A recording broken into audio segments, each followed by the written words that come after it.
Hey guys, how you doing today? Hope this finds you healthy and enjoying your quarantine.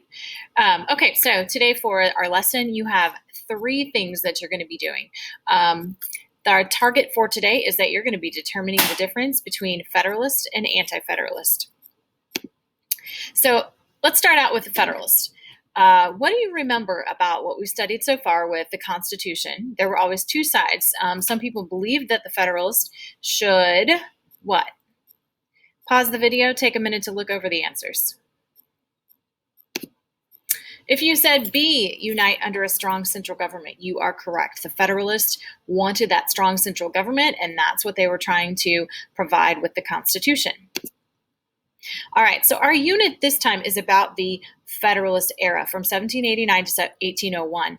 And they've got the Constitution written, but now they've got to start working out some of the details of the government. They're realizing that, okay, we've got a president, but what do we do with him? What is his job? We have a legislature, executive branch, judicial branch, but what exactly are their jobs? So that's what we're going to get into with this unit. All right, so as we begin, during the 1790s, the young nation faced the challenge of building a sound economy, preserving national independence, and creating a stable political system. George Washington thought that the new government actually would not last 20 years. O ye of little faith. The new nation also faced a lot of economic and foreign policy problems. So some of the problems were that it had a huge debt after the Revolutionary War, and paper money was an issue because it was practically worthless. Every colony had its own money, and they needed to come up with one common currency. It had also had some violations of their peace treaty ending the Revolutionary War. So Britain continued to occupy forts in the Northwest, which was a problem. They were not respecting the peace treaty between the United States and Great Britain.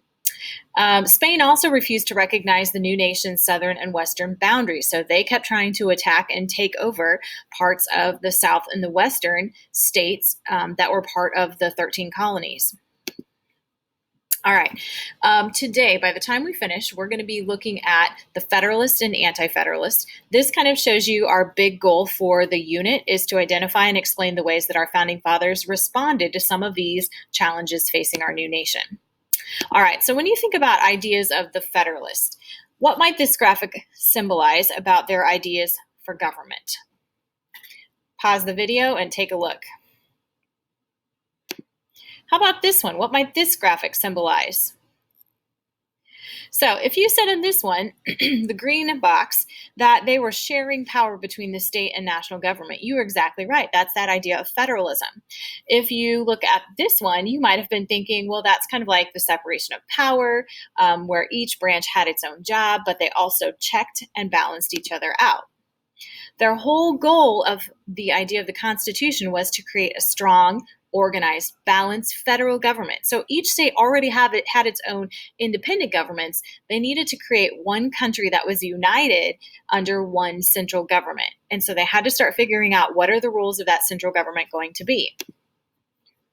All right, so this is where I'm going to assign you the next three tasks, and then you are going to be able to work at your own pace.